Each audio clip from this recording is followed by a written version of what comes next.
La película tiene mucha inspiración en otras películas como Hércules y otras cintas. ¿Qué tanto es cierto y qué películas realmente inspiraron la película? Well, we've done a lot of movies at Disney, Little Mermaid, Aladdin, Hercules. I don't feel like any of these movies that we were directly trying to emulate. We can't help it sometimes. There are certain things in our movies that harken back to other films. We did see this as being sort of an empowerment story of this young girl. Unlike a lot of the other movies, it's not a romance, so I think that was something different for us. But we do have occasional things that may remind people of other films, but it's some of it is not all that deliberate, I would say. Yeah, some of it happens, and sometimes we realize some things after the fact, and sometimes we actually, there are cases where we've made conscious choices to do things differently than some of the other movies because we feel like we've done that before. But then there are other cases where we feel like, yeah, I know we've done this before, but it feels like it's correct for this story, and so it happens. But we're never deliberately trying to emulate. Well, there's some occasional Easter eggs and things like that, but other than that, no. Los huevos de Pascua, los Easter eggs, ocasionalmente, ya. Okay. Muy buenas tardes, bienvenidos a México. Que incluso en esta película tan aventura y musical. ¿Repites? ¿Qué tiene en esta película de aventura y musical en todo? Right. Yeah. It's very much an adventure movie. I think more so than a lot of the movies. It's an adventure movie, at least like Hercules and Aladdin. In that case, Moana goes on a big adventure, teaming up with Maui, and there's some big action set pieces and some big scope to the movie.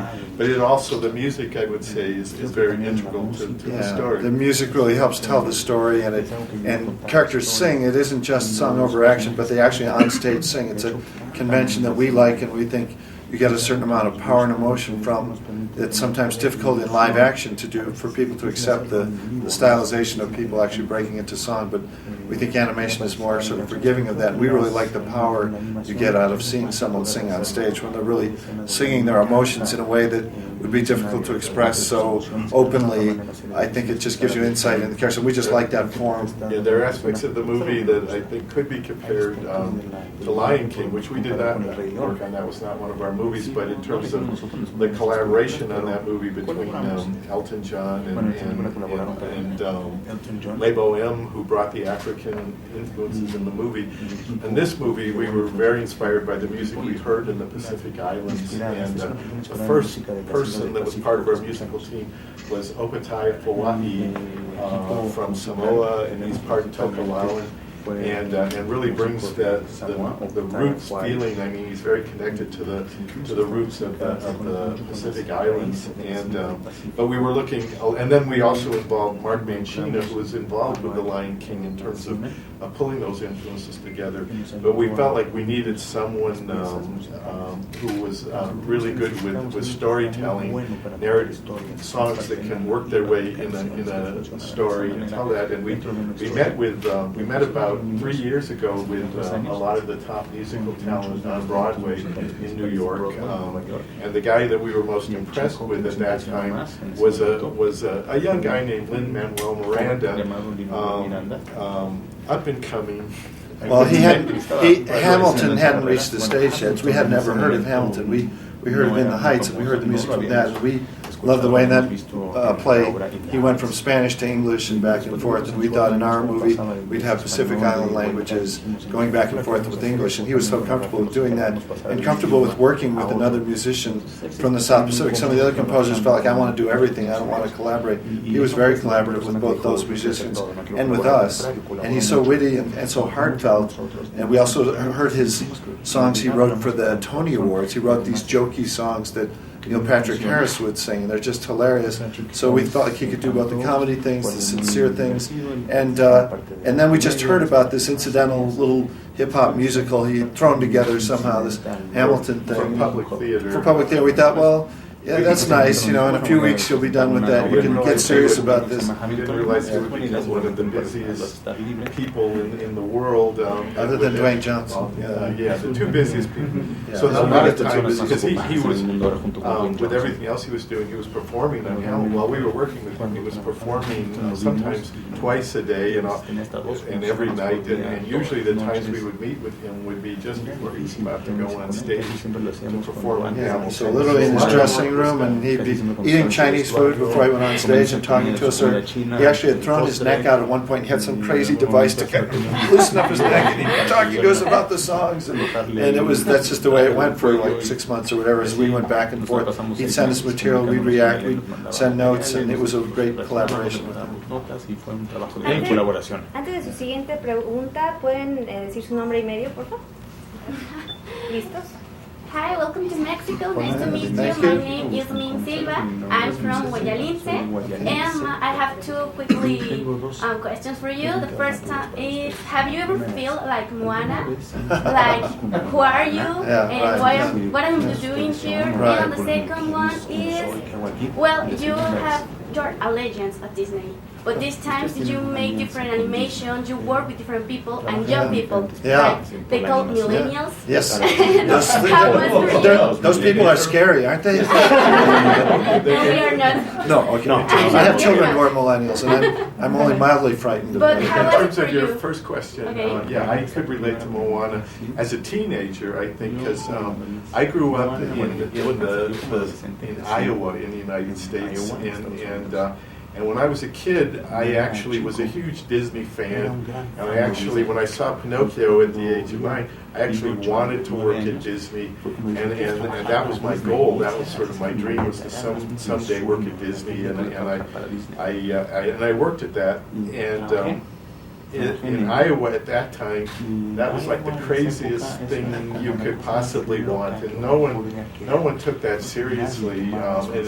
And if I would tell people, like in high school or a counselor or whatever, this is what I want to do, they would be like, yeah, right, now this is what you need to do, and this is what you need to work on. So I think anyone who's ever kind of looked outside the box and had a goal that the people around them just didn't make sense to the people around them, I think would be able to relate to Moana in her situation. I think Moana has a tenacious quality where she doesn't let go of something. And there have been times at the studio even where we had certain ideas that we were very kind of dogged in trying to hold on to those ideas, even when people around us were sometimes telling us that was a little bit crazy. I think we could relate to her that way. And what was the second one? The second question? Working with millennials. Oh yeah. So what was kind of cool on this movie because we were working in CG, a lot of them were younger artists in their 20s, early 30s, and we discovered I would sometimes see on Twitter one of our animators tweet and he'd say, "Oh, I can't believe it! I'm working on Moana, and I saw Aladdin when I was 8, and I'm peeing in my pants." And I thought, is that what we've caused people to do? But they would say, a lot of them said this. We saw Little Mermaid, and that's what inspired us to get into animation. So that was really kind of exciting and gratifying because they were so full of enthusiasm and so talented, and it was nice to get a different slant on things from them. Yeah, when I started, I've been at Disney 43 years now, and I was 20 years old when I started, and I had a mentor, an older animator that I worked with named Frank Thomas, and I was 20 and he was 62 years old. And right now I'm 63 years old, and somehow he seemed really old to me at that time. Now it doesn't seem. It seems like a spring chicken now. I don't know what happened. What changed? I don't know. But yeah, things have kind of come full circle. Yeah, full circle. Yeah. And great for you. What did you learn about the millennials? Working with the millennials. Just their Short attention spans. They're fun and eager and very excited and very passionate, and they love the medium of animation. I think there are more people now that are drawn to animation than there were when I was that age. I think it's not quite as weird a thing as maybe it was. There are more women in animation. Many more women now. Women, in all the areas, but certainly including animation, and everybody's not nerds. Yeah. When I was an animator, I was a total nerd, and so And now they're letting so were non-nerds most of into the people club. in I don't get it. But they're actually cool people. So we feel like we don't fit in anymore. That's the problem. Thank you very much. Okay. Muchas gracias. Bernardo Soto de Artes 9. Ustedes estuvieron en el renacimiento de Disney en los 90s con películas como La Sirenita y Aladdin, que marca toda una nueva generación. Ahora con Moana marcan de nuevo una generación de niñas que probablemente en los siguientes 20 años este será su modelo a seguir. Entonces, ¿qué nos pueden contar de esa responsabilidad que ahora tienen las películas animadas? Yeah, when we made Little Mermaid, I think we didn't necessarily have an idea it would last as long as it did. We certainly wanted it to, but you never know.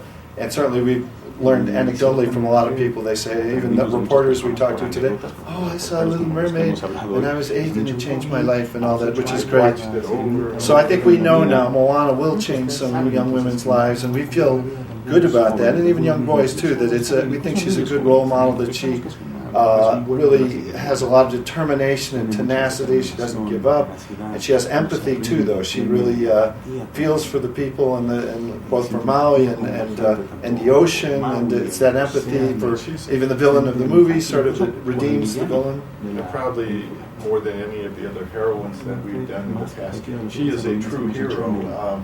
She is a young girl who's on a mission to save her world, to save her people, and if she fails, that could bring about the end of her world. So there are a lot of stakes on her mission, and she has to really prove herself facing obstacle after obstacle. And the fact that this isn't a romance, I think there isn't a romance story in this. We like that she really, her challenge is hearing her own inner voice and kind of saving the world, being on this quest, and it doesn't involve, sort of a romance. We think that's different for us, and we think it's a good thing for young women to see this story of empowerment that doesn't revolve around romance. Lin-Manuel Miranda wrote a song for Moana called "How Far I'll Go," and it's a song about boundaries and sort of moving beyond boundaries and just seeing what is your potential. You don't know what you can do unless you try, and I think that's an inspiring song, just to see how far can you go, how much, who are you meant to be, what are you meant to do, and I think that's, for young people, that's an inspiring message to test your boundaries and find out who you can be and what you can do.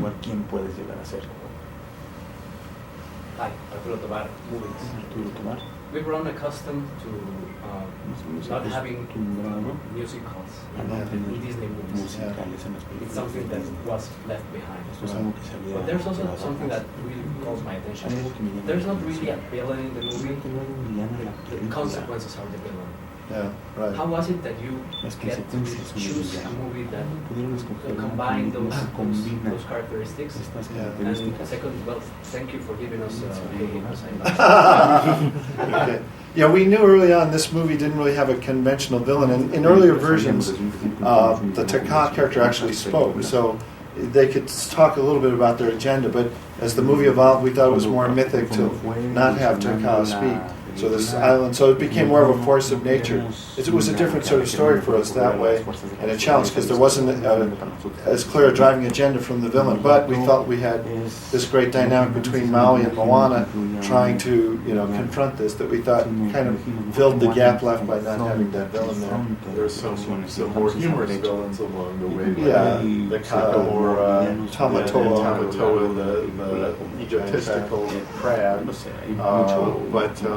But yeah, and we like villains. I mean, a lot of our movies have had more typical villains. This one we like having a little different sort of antagonist than what was done before. I think in some ways it is, because you don't have that plot engine of what is the villain trying to do, and the hero's going more directly. The villain makes a move, hero makes a move, villain makes a move. You don't have that plot device, so you have to sustain interest and keep the movie, the story evolving and developing. So it was a tricky thing for us because we're used to that other structure. But Jared Bush, who was our last writer, I think he was really good at finding a way to keep interest going and keep the stakes rising, even while the villain was sort of hovering, but more in the background. Eric Gallardo de Cine 140. Primero que nada es un honor tener a dos leyendas de la animación. Soy muy fan de todos sus trabajos. Tengo dos preguntas que hacerles. La primera tiene que ver con la película. Tiene muchos mensajes la película. Uno de ellos es un mensaje ecológico y por otro lado sobre ser aventurado hacia conocer nuevos horizontes. ¿Cuál es el mensaje que a ustedes más les tocó y cuál es el que ustedes quieren que tengan los chicos en esta película? That's a good question, because there are several, and the ecological message was important, I think. The idea that disrespect for nature can lead to some serious consequences was a very conscious idea in a fantasy story, but there's definitely an aspect of that we felt was relevant to what's going on in the world today. Probably, to say the most important thing has to do with identity. I would say identity really, in this movie, you know, the culture has sort of lost its way. Her father, who was going to possibly be a voyager, lost his way. Moana's trying to find her way. Maui has kind of lost his compass a little bit in the movie. Sort of finding your way, finding your own inner voice, and overcoming obstacles to not let other people define you and you define yourself. So I think that's a valuable message for young people, both boys and girls. And it has a parallel to sailing and exploring, obviously, because that there's certainly a metaphor that if you're on a voyage at sea, life itself is kind of like a voyage at sea. And if you get lost, you can just start drifting, and you may never find your way. So it's very important that you kind of know where you come from and that you know where you're going, because I think generally it's better to reach your destination than to drift and to risk, and to subject yourself to risk. You don't know for sure if you're going to get there, but you embrace the risk. Mi segunda pregunta, ustedes son unos aventureros de la animación, han hecho cosas que en Disney no se habían hecho nunca. ¿Hacia dónde creen que tiene que ir la animación de Disney en un futuro? Good question. The future of Disney animation. I think it's driven by the different sort of directors. I think John Lasseter is really a good person to work for. He likes pushing the frontiers of animation. I think Disney has always pushed. I think Disney's always pushed the technological boundaries. You know, what can you do that's different, that hasn't been done before? Even going back to Walt Disney himself, where inventing the multiplane camera and different production techniques. That first color cartoon was Disney. The first sound cartoon was Walt Disney. So innovation, I think, will always be a part. I think they'll be looking for. I would think. I really love the way music can work with these films, but I think these films will explore different ways. I think that music can work to help tell a story and communicate differently. I think they'll continue to explore other cultures around the world and delve into what those specific stories are. So I think on all fronts it's going to continue expanding, and you can't really define what it's going to be, but I think there's a hunger to just sort of keep pushing, keep reaching, keep finding, look out into the unknown, take a chance. Not only is technology developing constantly, but so many young people are coming into the industry that are very excited and very passionate and with vision of the possibilities. I think the possibilities are probably endless, and I think we'll all be a little surprised by what comes in the future.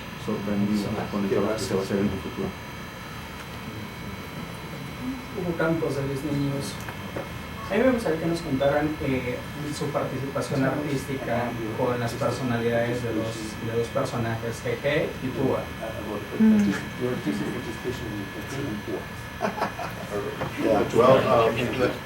Hehe and Pua were both inspired by our first trip to the Pacific Islands about 5 years ago. And we were surprised to see little pigs everywhere, just scrambling all over the place, and roosters everywhere. Roosters that would crow at any time of day or night. At 3 in the morning they would crow at 7, they'd crow all day long. So we really thought those would be good to mix into the story. In terms of their personalities, the pig just seemed so cute and round and fuzzy. Some people thought, and it's kind of gray, white, so they thought it was based on Ron. Well, the pig was roly-poly, and the rooster was kind of angular, and in his earlier incarnations, he wasn't as stupid as he ended up being. He was a little more like John. A little more cranky, sort of. And we decided that the rooster. We decided though that. To make him funnier, it just seemed like to make him more of an obstacle in the story. What if we made him really stupid, not just stupid, but really stupid, so that he became a difficulty for her. When he was with her on the boat, he was always doing the wrong thing. He swallowed the heart that she was looking for, and she had to chase it down. It just became more interesting from the story point of view, as well as making him funnier, I think, because he was just a silent comedian. Sometimes, I guess most of the time, the sidekicks tend to help. And I think Hey Hey is just no help whatsoever. Yeah. Although he does have one moment. Yeah, toward the end of the film, he does one helpful thing. We had to give him one moment. This gives me information. Which is the bravest thing you have done in our lives? My children. Aside from that, I have 3 children. I have twin sons and a daughter. The bravest thing? Oh, I thought you said the greatest thing. You said the bravest thing? Bravest. I crossed the street in Mexico City traffic. Is that in the top 10? No. What else? Not even close? Okay. The bravest thing. We went, I don't, when we, on our first trip again 5 years ago to the South Pacific, I did a lot of sailing with navigators and went out as Moana does on a boat, very much like Moana went out across the reef. And I don't swim. I don't actually. It's just I grew up in the Midwest. You didn't really have to swim there. There were no big bodies of water around. So, but that didn't really. Well, it's funny though because he went sailing with this Tahitian sailor, Papa Richemont, the best sailor in Tahiti, and he only spoke French and Tahitian, and he didn't speak either of those. So it was just the 2 of them on a boat, and he was sort of like a Maui figure, but he had to tell him at times, move to the other side of the boat to balance it, because they would be making turns, and he'd be like this, and then he'd jump in, and no, just with gestures and stuff. And fortunately, they never tipped over, and they went around Tahiti. I was watching safely from the dock and cheering him on, but that was impressive that he did that. Yeah, I don't really know what for me the bravest thing. I tend to flee from life-threatening events and things like that. So I think there's a certain amount of bravery in just taking on a movie like this. I mean, it's very, it's so complicated. We were trying to do right by the culture. If I think back to how hard this was, maybe I would think differently if I knew how hard it would be to make the movie. But at the time, it seemed like, let's go do it. And so it's been a real challenge to make, but we're very happy with the results. So. Jonathan Omuri from Disney Fan Magazine. First, do you have any Disney character that you love most? And what's your favorite Disney movie? And also, if you could have a date with one of the Disney ladies. If we could have a date with them? That's a little not. Because we think of them like our daughters. But the first question, I mean, for me, definitely. I mentioned before, Pinocchio. I saw that movie just blew me away. I was 9 years old. I saw Pinocchio, and one of my favorite Disney characters of all time is Jiminy Cricket. I just love that character. It was very. In terms of characters, I think Dopey and Snow White. He was so endearing, so fun, communicated silently, and was just really pulled you into the story, and was so sweet. I think he's sort of one of my favorite characters. I think. And Dopey, the Seven Dwarfs, the one with the ears who doesn't speak. Yeah, I don't know what it's called in Spanish. Okay, see. And princesses, I mean, yeah, they're like our daughters. So if you say, which daughter would you most want to take to the father-daughter dinner dance? I like them all. They're like my children. I can't pick favorites. I mean, I always had a slight connection with Ariel because she had an overprotective parent. I had an overprotective parent, and she had red hair, and I used to have hair that was very bright red. It's not anymore. It hasn't been for a long time. Yes, my hair used to be just like that. Yeah, exactly. Okay, I'm Emilio Reyes from Atomics, and I want to know how was for you working together again, and how was the most valuable thing you learned in your research trip to the South Pacific Islands? In terms of working together, we really haven't stopped working Yeah, together. that's the problem. Once we finish a movie, then we start looking at what the next movie might be. So we're kind of. I would say there was a little challenge on this one because it was a CG movie, so we had to work together a little differently than we did the other ones.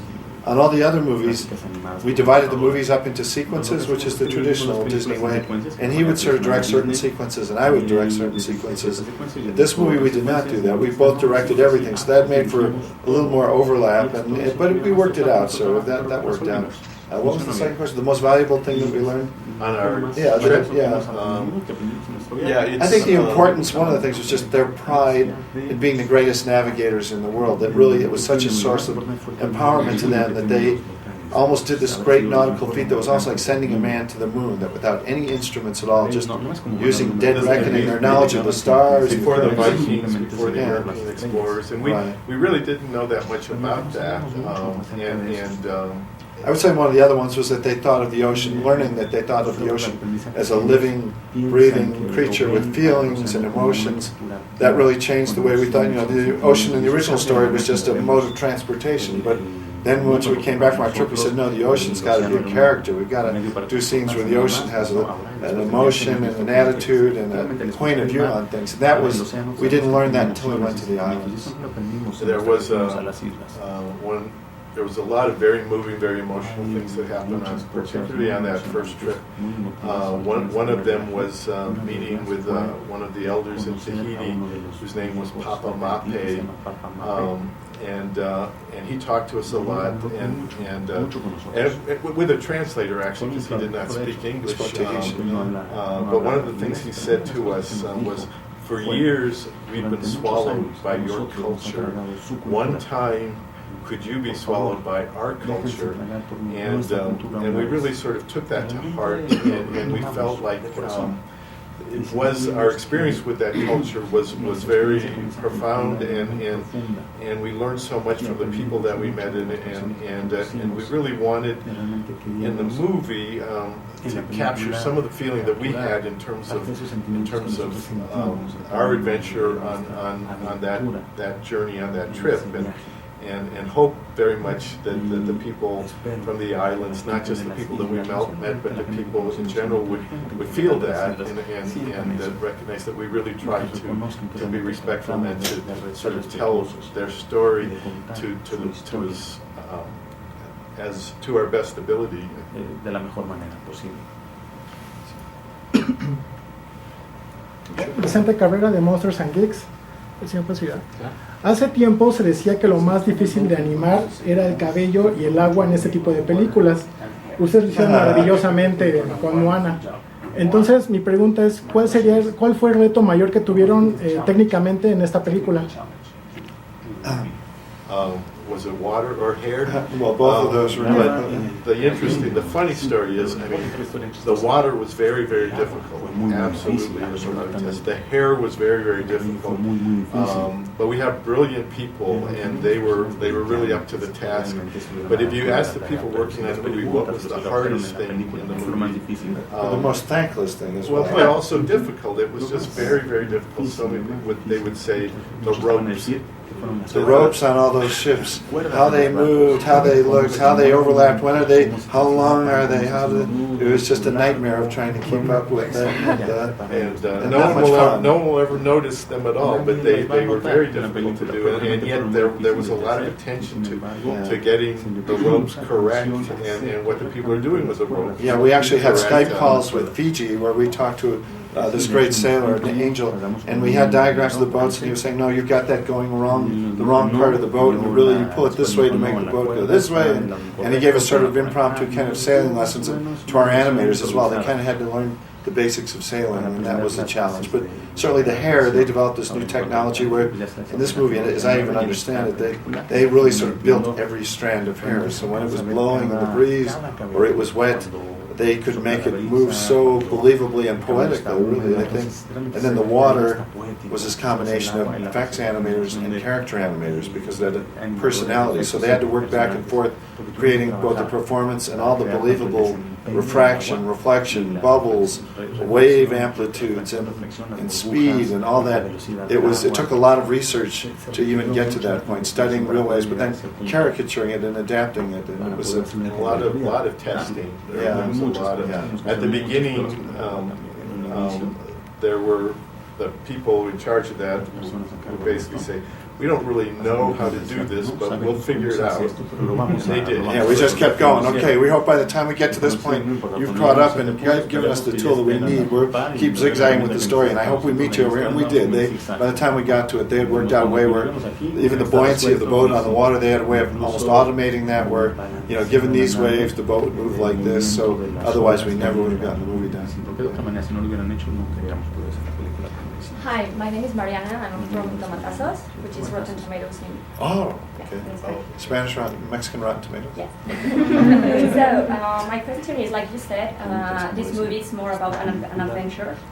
So, do you really feel, well, we've seen women characters changing through time in Disney, and especially this film. It talks about a woman, well, a teenager that suddenly decides to go on an adventure. So do you feel that this movie empowers women? And if it does, what's the message you are trying to send for the teenagers around the world? It's... I think it empowers women and it empowers teenagers as well. I think the biggest message, I think, from Moana is this idea that she is the hero of the movie and that she can be, that she can find who she's meant to be and she is strong enough to take that role and become that person, which I think is just an inspiring idea that you need to learn who you are, and then if you work really hard, you can become that person. I think Lin-Manuel wrote that song "How Far I'll Go," which is really sort of an anthem of what there is no limit. I see the horizon. I want to get to the horizon, and no matter what the other things are in front of me, I have my eye on that distant thing. I think that is very empowering. That at times she is uncertain. Is she up to that task? And some people tell her you're not. And even Maui's telling her you're not. You can't do it. And she almost destroys her. But she, with the help of her grandmother and digging deep into her own resolve, she kind of overcomes those doubts. And I think that's a powerful message to overcome your doubts. Also the fact that there is not a romance in the movie, that it's not a love story. So I think it's a step that she is a female character who is on this huge quest, and it doesn't involve trying to any sort of involvement with a but trying to save her people. Thank you. Hi, Carlos Del Rio from Cinemanet. I want to ask you first, how many times have you been told today that we have our own volcano woman, the sleeping woman? We have not been told that. You haven't. We have. This is the first time. Okay. It's Taxiwatl. It's a legend from our country. Interesting. And it can be seen from Mexico City on a clear day, not today. Okay. But does she erupt occasionally? She's Taxiwatl. I'm sorry. Is she dormant or does she? She's dormant. She's the sleeping woman. That's okay, the way. Sleeping. Okay. And the volcano is dormant. Yeah. And the movies reminded me of adventure films like Jason and the Argonauts. Right. I think that feeling you get from watching this film, and besides many things that have already been told, no romantic interest, no villain. This is a very different story for a typical Disney film. It is. And how did you guys get with this? It just was a step-by-step process. I think after our first trip, we refashioned the story a great deal. Before we went on that trip, we had a very loose story based on some of the myths of Maui, and he was the main character in the story, and it was kind of a movie about Maui. So that's where it started. After our trip to the South Pacific, we really kind of changed it pretty dramatically, and that's when the character of Moana came into the story, and she became the main character of the story, Maui more of a secondary character, and it became about this girl and navigation and the threat to her world. There was an element of true grit that we liked in terms of, a determined young woman who hooks up with somebody who's kind of a shaky, was once better than he is now, and she needs to get him going in order to accomplish her own quest. That was one of the sources of inspiration. I do think the whole kind of Jason and the Argonauts thing is, we love those sort of Harryhausen films, and much of this adventure does take place on the sea, so we really wanted it to work as an adventure story against sort of impossible odds, and to get that scope and scale and fantasy of those great Harryhausen movies. We thought that was a part of this movie. It's kind of a classic template, but we've never actually, I think, quite used it before, where you start out in one place. It's kind of almost a little bit of the Star Wars template, where you start out in one place and then you go on this journey. You leave home and you go off on this journey, and you're tested. You face all kinds of obstacles and tests, and you have to overcome that, and then you return. At the end, you return home kind of a different person and bringing something back to the people that you left. There are a lot of great adventure movies that have a basic template like that, but for us, this is actually the first movie that really Joseph Campbell meets Disney. Hola, Eder Quintero de Pollux Web. Tengo dos preguntas breves. Me impresionó, es una película de Disney en CGI que tiene una fluidez de esqueletos, de animación hablando, increíblemente fluida. Hasta parece que es motion caption. ¿Estaría en algún momento Disney preparado para ingresar en esta animación de motion caption? Well, there was actually no motion capture. Yeah, I know. Although the animators actually often they would shoot themselves. We had a little sort of stage, and they sometimes shot themselves doing reference, and some of that informed the animation. But we never had the ping pong balls on them, right? It's interesting that in most of the hand-drawn films we've done, The Little Mermaid, Aladdin, Hercules, and Princess and the Frog, we shot live-action reference, particularly for like the hero and the heroine that are the realistic characters that are hard to draw. And they did that earlier too. And that was a big help to the animators in terms of just these are really tough characters. But on Moana, we didn't shoot even live action reference because the animators felt like we work a different way, and we can make it. We can achieve consistency and the kind of movement that you want and everything. But they did an amazing job, and often we would see a scene and we would say, that looks great to us, but our head of animation, Hiram Osmond, one of the Osmond brothers' sons, and Amy, our other head of animation, they would say, this looks great, it just needs a polish pass. And that was things that we wouldn't even see, but there were just the little nuances of movement which gave it, I think, that fluidity you're talking about, where if things even locked for a frame, they would adjust it so that it passed through those things, or little bits of overlap and little flicks of eye darts and things like that just gave it such verisimilitude and believability. They took it that next level, and that was the animators. So it isn't a system or a technical thing, it's a performance thing. We do shoot when the actors record the voices, that's shot on video. Excuse me, and the animators do look at that. They look at the actors. Even Ali Carvalho, who did the voice of Moana, visited the studio a couple times, and the animators, and she talked to the animators.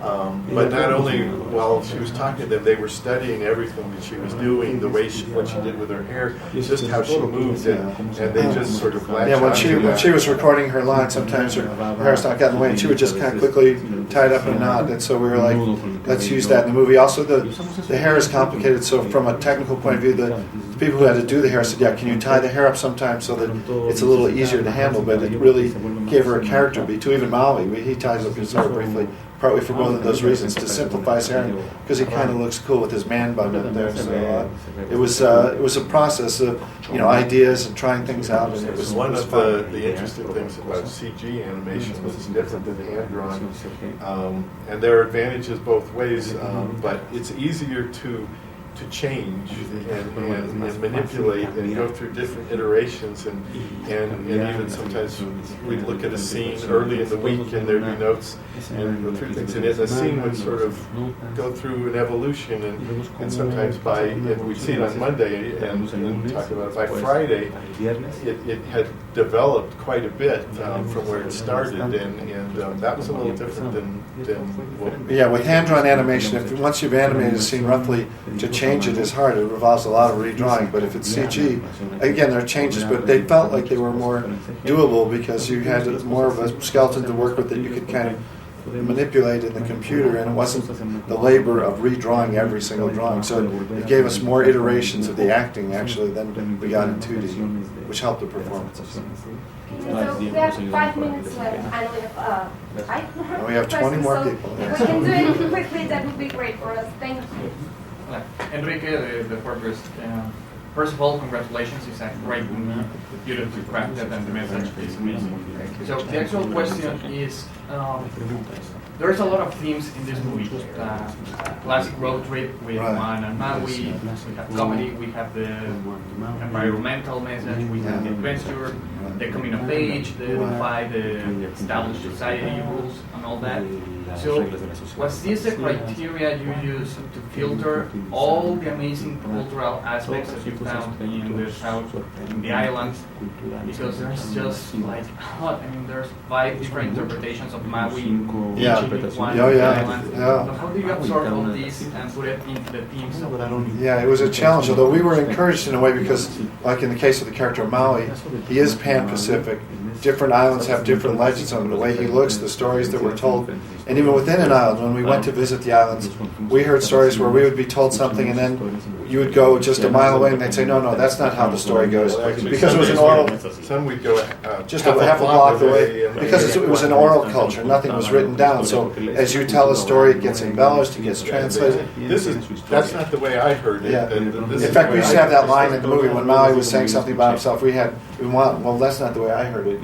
That isn't in the movie anymore. But that helped give us license to kind of, draw from these different myths. Even the island that she lives on, Motunui, is an island that we made up. We didn't want to ground it on one particular island. It isn't Samoa, it isn't Tahiti, it isn't Fiji, but it's a sort of an invented pastiche island, so that we could draw in that area, but so that we could pull different cultures in and be a little freer in treating the history and the culture of that island without being married to one specific thing.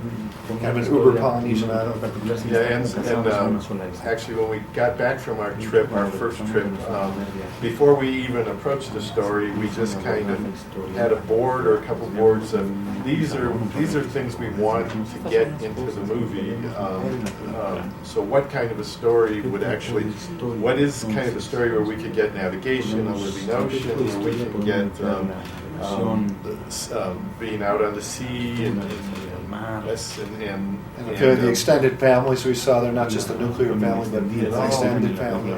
All those the ideas of identity. The idea of losing a culture, that there's we always compare it often to hand-drawn animation, and that there was a culture of hand-drawn animation that's kind of in remission, And the Moana was almost like she dreamed of being a 2D animator, and then there's a world where there was no 2D animation, and she's like, no, I can do that. There was an analogy to that we drew, but it evolved. I mean, just but out of that, then the story we sort of settled on certain things, and they kind of become anchors, and then other things come. But there was it helps in a certain way, and sometimes it took 5 years.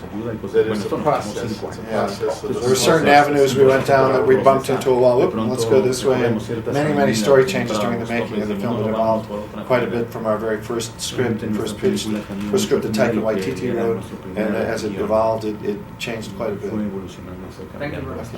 The last question. Hola, Nayeli Ramírez del periódico La Crónica de hoy. Después de ver Moana y ver los paisajes tan hermosos que manejaron, ¿habrá alguna posibilidad de que escojan un paisaje mexicano para su próxima película?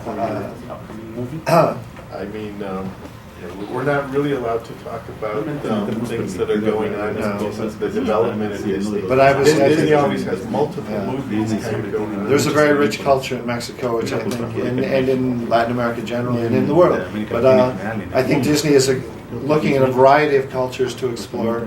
I know Pixar has a movie, Coco, right now, which we've seen a little bit of, which really delves into Mexican culture, and it is we saw it in an unfinished screening quite some time ago, but it is very cool. They're actually in town right now doing some recording. We bumped into them at the hotel. Leon Cruz, the director of the film.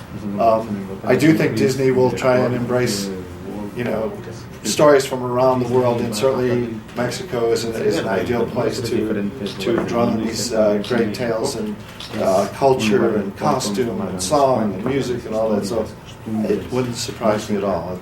We're just a small part of Disney, but there are many directors exploring ideas, and I think they really sort of drive what gets done, and they pitch ideas to John Lasseter. But I think he's very open to looking at different cultures around the world. Who knows? Thank you.